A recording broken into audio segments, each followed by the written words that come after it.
welcome to the Knowing Show. I am your host, Christene Marie. Thank you so much for joining me here tonight. On Sundays, we talk about one of the least popular and least discussed intelligence, which is spiritual intelligence. And tonight is no exception. Happy Sunday. We are diving into a topic which I'm so excited to be discussing with you: how to live free, moving away from the laws of should. I grew up in a very conservative environment, and there was a lot of shoulds in my periphery. In the external world, there was a lot coming from my parents, coming from our religious structure, coming from the pulpit. And a lot of my orientation was looking to everyone around me to tell me how to live. They were giving me the metrics of success, let's say. And as I was living that way, so much of my guiding system was informed by the horizontal lens. So effectively, if we think of it as kind of a navigational system, my compass was magnetized east and west rather than navigating north. I was just sitting outside looking at the sky, and I saw these really bright stars. And as I was just kind of gazing at them, I noticed that they were starting to move, like very, very slowly moving. And I was like, oh, those are planes. And I live very close to Washington Reagan Airport in DC. And as I was watching these planes, these tiny little specks in the sky, take off, I started also seeing these other planes lower in the hemisphere that had just taken off from the airport close by. And I just was noticing how, the ones up in the sky were just so far away and so above the atmosphere that they were just so tiny. And the ones lower down, it was so evident that they were planes, but they are all operating from a different navigational system. The ones lower to the ground are needing to navigate buildings, they're needing to navigate other planes, whereas the ones in the sky are kind of operating and orienting on their own orbit, on their own navigational system. And so it made me just start thinking, what is the navigational system that's guiding our life, that's guiding our own orbit? Are we operating kind of at that lower hemisphere, trying to navigate planes and trying to navigate the things around us? Or are we really able to be up and above and be navigating at our own navigational system because we know where we're going? And as I was thinking about this, I was thinking, okay, well, what are our navigational systems? Are they the systems that were handed to us by other people, by our parents, by the religious settings that we grew up in? Or are we the ones actually pulling the strings of our own life? And the navigational system that should be the one encompassing our life are our own ideals, our values, our visions, our goals, and the things that we have intentionally set forth for our lives. But if we don't do that work of identifying and creating our own navigational system, we're going to be maintaining a compass that's navigating east and west rather than pointed north. So I just want to take a quick moment before I continue to check in with some of the comments here. I'm live on a couple of different streaming platforms, but just wanted to say hello and good evening to Brian. Life is fun. Thanks for coming. James Dillon, good to see you. Joe Jor. No, you said you think we've been to the moon.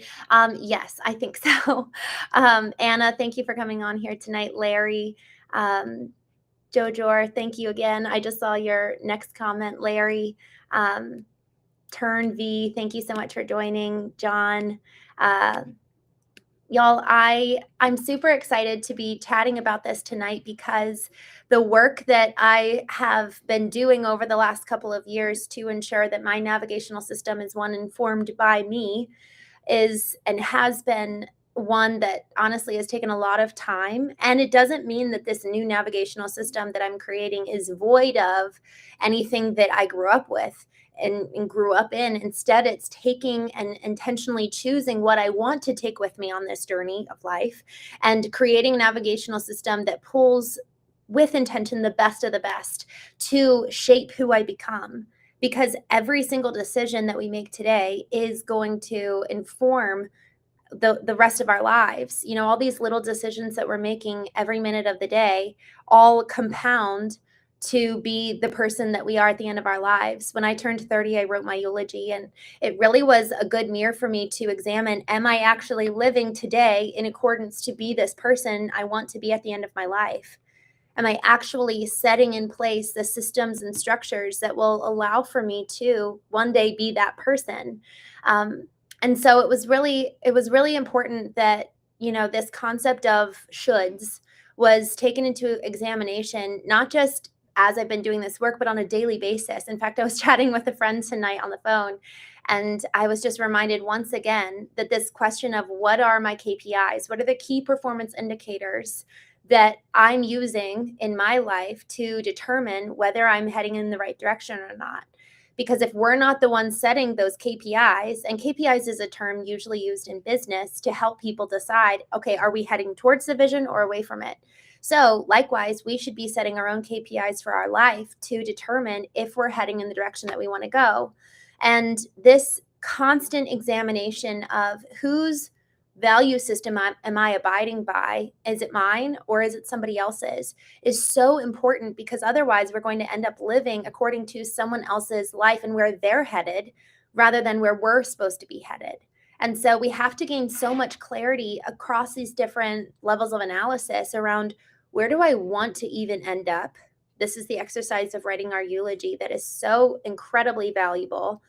And then, do I have the clarity of my own values that can serve as guardrails to power me forward into that person and into that life?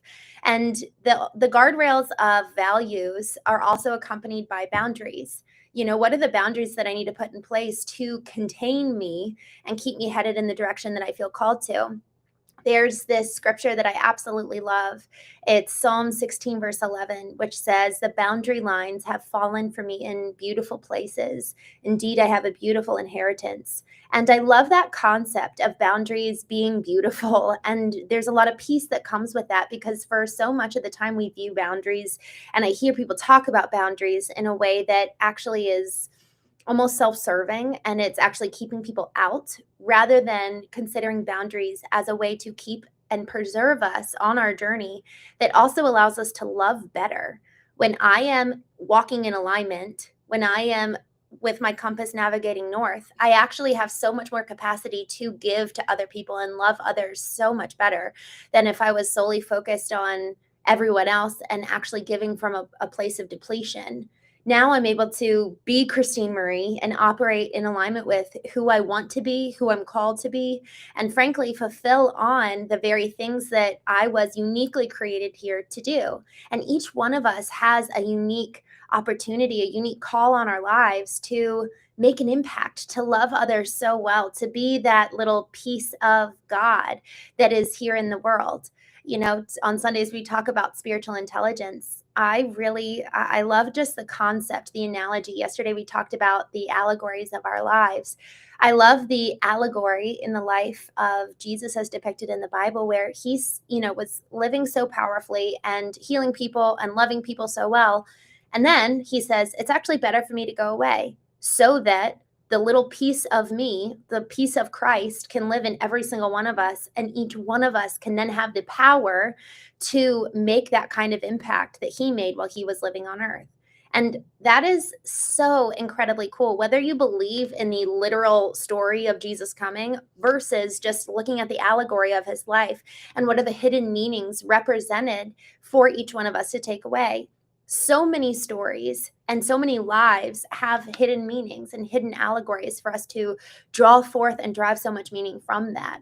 And so if that's true, that there's a piece of God, a piece of Christ in every single one of us, then we have so much responsibility to examine, am I living in a way that is allowing for me to be as powerful and as impactful, so that the presence of God here on earth isn't just in one person, it's through all of us. Am I actually living worthy of that? Am I actually believing that for me?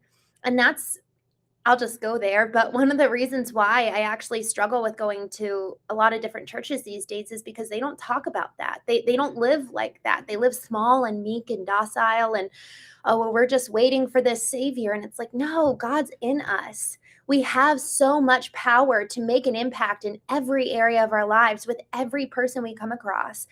I've been editing my book Knowing that's hopefully going to be coming out this spring, maybe this summer, but I've been working on that today, and it just reminded me that this radical responsibility to ensure that we're living in accordance with our own navigational system that we have created with intention based off of who we know we can be, that responsibility, yes, it's big. Yes, it transcends, the horizontal. So we're not looking to the right and to the left to have people tell us who to be, but its impact is 100% horizontal. It impacts the person that we're ordering coffee from, the barista. It impacts the way we speak to our animals. It impacts the hotel clerk that I was just downstairs chatting with. It impacts every single area of our life. Even as small as I was in Walmart one day walking, and I picked up a pair of shoes that I was going to get, and then later on I found a different pair, and I put my pair that I was going to get right on the hook where I grabbed the other one, because Walmart, I don't know if you all have been there recently, but a lot of times it's chaos. It's like things are everywhere. But then as I did that, when I was putting the shoes that I had initially picked up in the wrong place, I was like, you know what? That's not who I want to be. I want to be someone who is a good steward and actually makes every place that I'm in better. So I went back and put them in their proper position. No one's watching. It's those tiny, tiny moments that seem so insignificant, and those little decisions that we make that either align us further with who we say we want to be or lead us a little bit, inching us further, just a little bit away from that target. And it's like if you've got two rocket ships about to take off, and one is just slightly leaning this way, while at first blush you see they're both kind of heading in the same direction, but over time, the course correction, they're going to veer off in very far different areas, even if one's just 1 degree or 2 degrees slightly off. So every single decision we make alters the course of our life.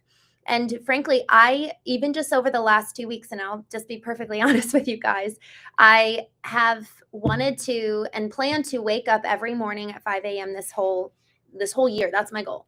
And I have been. I've gotten up, done either like a quick meditation or a quick workout, and I've gone right back to bed. But that's kind of defeating the purpose of waking up at 5 and using that time in the morning that has proven so many times to be sacred for me. That's my time for me. And that's my time to not just get aligned, but do the things that I know that I need to do to further my mission that I feel called to. And so my challenge, even just tonight, as I was sitting outside looking at the stars, I was like, okay, if I know these steps and these decisions get me closer to my target and closer to the aim and direction of where I'm headed, then man, if I'm not actually living in accordance with those things that I know are good for me, then I am making intentional choices to veer off course.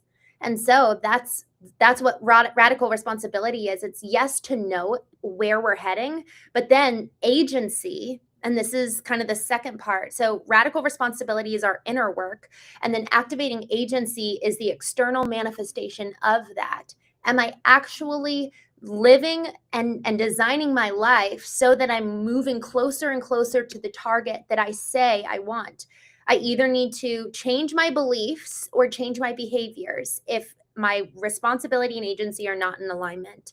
I can make all this internal change and say all these internal beliefs that I hold, but if my behavior isn't a reflection of that, then something's wrong. There's not a consistency. There's not even predictability. Like if I'm not living predictable in terms of the congruency between my beliefs and behaviors, then I need to look in the mirror. And so tonight I did that. I looked in the mirror and saw that I say I want to wake up at 5 or even earlier. And I know that this for me is one of the most impactful practices of my life, but I'm not doing it. Then either I really don't believe it or I need to change my behavior. So with that, I just want to take a quick pause. Willie, I just saw you join on Instagram. Thank you so much for joining. I love what you said. The director and producer of your next act. Write the plot and act the role you wish to be. So, so profoundly good. I had this moment one morning this year, well, I guess 2025, where I woke up and I was laying in bed and I thought, what would the role look like if I was to play the part of someone who is grateful? And that just totally reoriented my day. If I want to be a person who is grateful, what does that role look like? And it was fun to think of that. You know, it was fun to kind of play into that. And like, if I was to really be the author of my life, who are the characters and roles that I actually need to play in order to be that person? And with that comes that's where integration comes in. Then it's like, okay, taking that existential concept of, if I want to play the role of this person, then it becomes super practical of, what are the habits, behaviors that I need to instill and begin implementing in my life to further that forward. Willie, you just said, what is needed at night so that the morning start time is met? Yes. Yes. What is needed? So the night before, tonight, I actually have my alarm set for 4 a.m. because I'm flying out to go visit a client in St. Louis. And I know that I need to go to bed very soon because otherwise my 4 a.m. wake up is going to be so rough. And then you continue to say, create the system to achieve your goals. As you speak, so it shall be. The mirror is a reflection, but your voice shares your choice. Ooh, I love that. That's so good. Y'all, it's so, so, so true.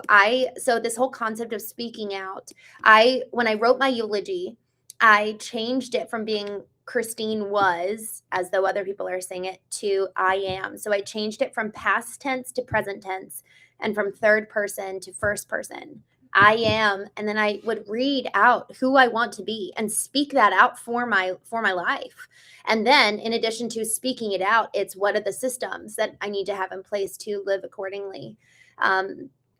Just taking a quick look here at some of the other chats here. Man, y'all, there's a lot happening on YouTube. There's a lot happening. But thank you all so much for joining. Rainbows, thank you for coming on here. Again, thanks for coming on. Trainwreck, Dallas. Y'all, there's something around this concept of living free and how to do that. Systems and structures are actually so important in order to live free. Jocko Willink, who was a Navy SEAL and turned author and motivational speaker, said discipline equals freedom. And so if we truly want to be free, it's not about abiding by those laws of how I should live dictated by other people, but instead it's implementing the structures and frameworks and containers of time every single day so that I am living in accordance with who I want to be. And yeah, there's going to be some shoulds there as a result. Like, for example, I know that if I'm waking up at 5 or earlier, my day is going to look very different than if I wake up later in the day. So technically 5 a.m. is a should, but it's by my own design. And so when we start actually taking control of our lives to create our own structure, to create our own ideal that we're aiming for, no longer is it actually someone else speaking it in, this is how you should live. It's my choice. And that's where it's a little bit scary, because now if I don't live in accordance to that, it's my fault. I actually have no one else to blame other than myself. And that's where a lot of times it's easier to play the victim, because now we have someone to blame. Now we have an excuse for why we're not where we said that we want to be. So with this whole question of, how do I live free, and how do I escape from that entrapment of feeling like, honestly, it's not even just a victim, it's feeling powerless. I realized that another way that I was living not free was because I struggled with codependency for a while in my 20s. I really was looking to other people, whereas if they were doing well, if they were happy, then okay, cool, I did a good job. And that can take any form, whether it's our partner or it's our boss or it's our customers or clients. Anyone else who has the power to dictate whether we're successful or not, we have effectively put them at the pinnacle of our mountain. And we're now looking to them, looking up to them. Am I doing good? Rather than my own ideal being at the pinnacle and the hierarchy of my value system. So if my own ideal, and I've created a navigational system accordingly, is at the hierarchy and the pinnacle of that mountain, now I'm navigating north rather than having effectively a broken compass and navigating with it or magnetized east and west. So the key to freedom is by taking the time to orient our lives in accordance with who we want to be, with who we uniquely are, and who you were uniquely created to be in the first place.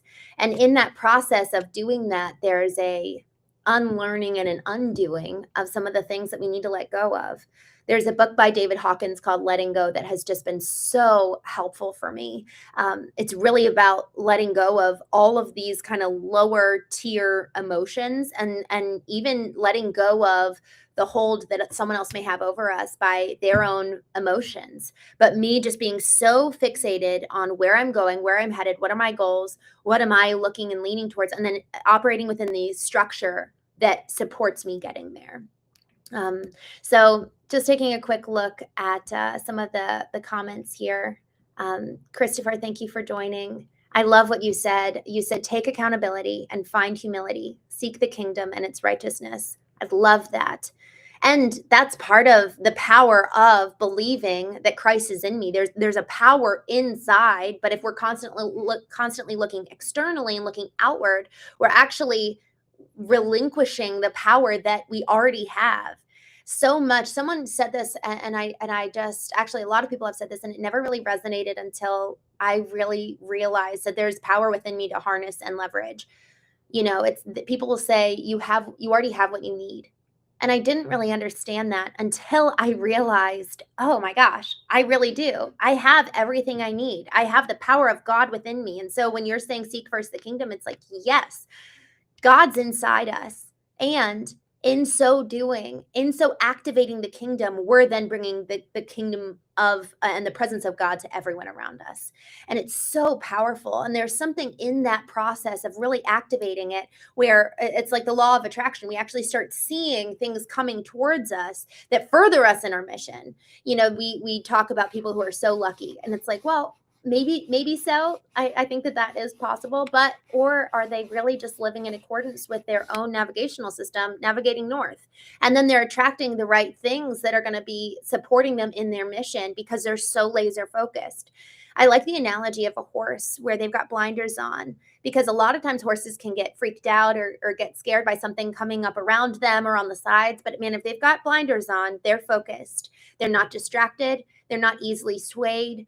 And they're not at risk. Like, there's actually a protection around them just by having those blinders on. They're so laser focused on their target, and they're not going to be easily knocked off course. So with this whole concept of how I initially started, when I was sitting outside this evening looking at the sky, and I just saw these 3 planes so high up in the sky, I thought that they were stars. Man, there's something about our willingness in walking in freedom that actually does elevate us to this higher level of orbit. But it can also be, it can either be one that's lonely, like a lonely journey, or we can find ourselves other people who are operating at that same high level of orbit because they're so clear, they have their own navigational system, and they know where they're going, and they know how to get there. That doesn't mean we don't need people. In fact, what a blessing to have other people in our orbit as we're operating at that level. Man, do we need people, but it's the right people, and it's understanding their proper place in our lives so that we're not so oriented towards them, but we're oriented towards our own north, and then they're operating at their north, and then we get to collaborate and share what's working, what's not. Willie, I just saw you share. Who is this? You said he spoke to our team a few months ago. Oh, 𝐥𝐢𝐸. Oh my gosh, I love that he spoke to your team. That's so cool. I would love to. Actually, I think he was speaking at an event I was speaking at too, but I didn't get a chance to see him. It's AMDM, DAM. You don't need a church to get what you want. You only need a strong mind. It's so interesting you say that. I'm not on here to say don't ever go to church. That's not my goal. My goal is that we have what we need within us. And then if church is the place where you can go find those people that are navigating pointed north, operating in their own orbit according to their own navigational system, cool, let's go. And sometimes we'll have similar and overlapping navigational systems. For example, my belief that Christ is in me is a part of my navigational system. So there will be other people who believe that too, and then live accordingly, and then we collaborate together. So if a church or a religious setting is where you find that, great. I think that that's so important. And then for me, I actually find that my best times with God are in the quiet of the morning. Um, Roscoe, I just saw you say, I have not talked to God since I lost my wife back in February. I guess I'm a little confused about the whole situation. Oh my gosh, I literally feel that in my stomach. Roscoe, I really when my brother-in-law was killed, I just could not like I was still kind of at a point in my life where I was going to church regularly. And what I found is that when I was most broken, the church was the last place I wanted to go. And just the churches that I attended. But personally with God, I really had to fight it out with him. I really, really did. And just be like, what the heck? My sister had a 3-week-old baby girl when her husband was killed by a drunk driver. And it was just devastating. And I don't think that I didn't have any kind of navigational system to allow for something like that to happen. I didn't understand, and I was just so incredibly broken, and I really contended with God and like fought it out with him. And because what I realized in that moment was clearly my belief about who God was at the time was wrong. And so because the God I knew wouldn't let this happen. And I realized so many things in that process, and I'm cheering you on, and I'm so sorry about you losing your wife. My sister, when she lost her husband, it took years of her own confrontation with God and her own moving through and figuring out what is real and what do I believe. And y'all, I think that one of the reasons why determining our own navigational system is so important is so that when these moments happen, we're not left completely broken. Because if we ask the questions, if we do the work ahead of time, it doesn't mean that we won't still be broken, but we're not completely demolished to the point of almost like being immovable. Like, how do I want to say it? I think it's like demolished to the point of no return, where we're now useless, and and actually someone I know, he lost his son, and he's like a figment of a person. Like he's not even alive, really. And in one sense, you ask the question, like, well, how can you even recover after such a loss? And tonight, as I was writing my book, I just realized that one of the things that I really regret around losing my brother-in-law was that I contended with God, but I didn't actually contend with what was really truly going on inside me. I was actually still looking external. I was looking up at God, fighting with him, rather than actually going inward. And there's a concept around pouring out our soul and like really being so honest, where we are offering laments, like lamenting and verbally, even if it's quietly, but just like letting out all of the grief that's within us. Because if we don't, it stays trapped inside us. And then we can't ever really get something new, because we're just flooded with the old, and we're flooded with so much grief. But in the pouring out, there's also a releasing of it. And releasing the grief does not mean that we release the person. And that was something I didn't understand. I actually held on tightly to the grief of my brother-in-law for like 6.5 years, because I thought I wanted to honor him. But I didn't realize that in releasing the grief and living fully, that was a way to honor him too. I didn't think both could coexist. And so the process of releasing and pouring out the soul, that's where I found so much freedom as well, freedom to live. And he was the most vibrant person I've ever met. And he was just so full of life, so full of ambitions. And so if I really want to honor him, maybe it actually is in the living of life to the fullest. So I'm really, thank you for sharing that, because that's just so incredibly painful. I'm just checking in with some of the chats. James Dillon, I just saw your chat. I'm